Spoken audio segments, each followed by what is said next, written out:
بسم الله الرحمن الرحيم. معكم محمد شحاتة، سلسلة فيديوهات الحياة في أمريكا. ده الفيديو رقم 40. هوريكم طريقة عمل الملوخية الخضراء، وآدي شكلها لما خلصت. شايفين قد إيه متجانسة، والسمك بتاعها سمك مظبوط وحلو.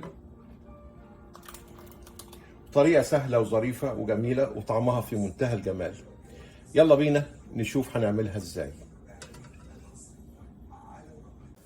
بسم الله الرحمن الرحيم. دي طريقة عمل الملوخية الناشفة. عندي هنا هو 8 كبش نفس الحجم ده من الشوربة، أي نوع شوربة، فراخ، لحمة، زفر، اللي موجود. بضيف عليها معلقة معجون طماطم، وبضيف عليها معلقة توم. اقلبهم لحد ما المكونات دي كلها تتجانس مع بعض. وطبعا الشوربه بتكون بتغلي. انا عارف في ناس كتير جدا ما بتحبش الملوخيه الناشفه، يعني انا اللي عايشين معايا ما بيحبوهاش. حتى اصحابنا ما باجي اعملها لهم يقول لك لا احنا بنحب الملوخيه الخضراء. لكن انا بعشق الملوخيه الناشفه لان فيها ميزتين: طعمها بيبقى حلو ومسكر. تاني حاجة إن هي خفيفة جدا على المعدة، مهما كلت منها ما بتأثرش. لكن الملوخية الخضراء بحس إن هي بتولع على فم المعدة عندي. كده المكونات كلها تجانست مع بعضيها. صلصة الطماطم خلاص فكت، والثوم. أنا عندي هنا هو بقى كوباية إلا ربع ملوخية ناشفة. هبتدي اضيفها واقلب بسرعه. وانا بقلب، اول ما اشوف ان الملوخيه كلها تجانست مع بعضيها بالصوره ديت، انا هطفي على البوتاجاز وافضل اقلب. خلوا بالكم الملوخيه الناشفه في الاول هتبلك ان هي خفيفه، لكن لما تسيبها 10 دقايق هتلاقيها تقلت، لان الملوخيه ذات نفسها بتنفش. كده تقريبا خلصت، تجانست مع بعضيها. اجي هنا هوت واروح راكنها على جنب، وابتدي اجيب هنا هو طاسه فيها معلقه سمنه، فيها 4 فصوص من الثوم، واحطهم علشان يتقلبوا مع بعض.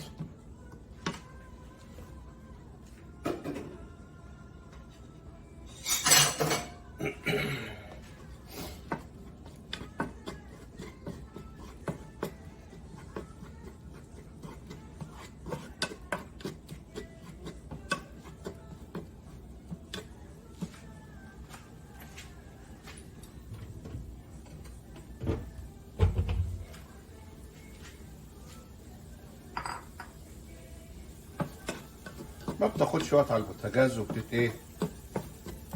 بتتحمر بسرعه. واول ما اللون بتاعها يبتدي يتغير، هضيف لها معلقه الكزبره الناعمه.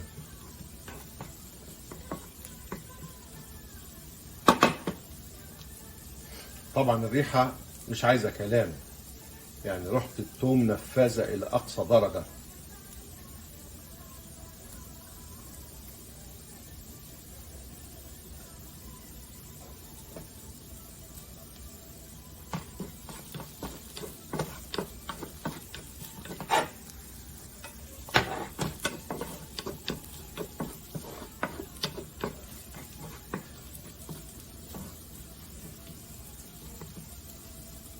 الملوخيه الناشفه دي عاده قديمه، ما تلاقيهاش في المدن قد ما بتلاقيها في الارياف، لان هم بيبقى عندهم كميه كبيره من الملوخيه ايام الحصاد، فبياخدوها وينشفوها ويعبوها في برطمانات يقدروا يستخدموها طول السنه.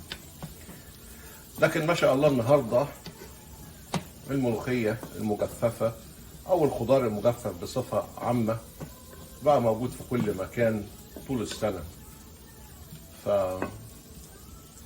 ما فيش اهتمام من الناس بالملوخية الناشفة. بس لو جربتوها هتحبوها يعني، صدقوني. ادي التوم ابتدى اهو خد اللون الذهبي، اروح جايب هنا معلقة كزبرة وضيفها عليه. المفروض ما نطولش مع الكزبرة، لان لو طولنا مع الكزبرة بتمرر ويبقى طعمها مر، فانا مش عاوز اوصل للنتيجة ديت. هي بالظبط تقلبتين 3 مع الكزبرة، واروح مطفي النار واجيب عندي حلة الملوخية واروح نازل عليها بالثوم ومقلب بسرعة.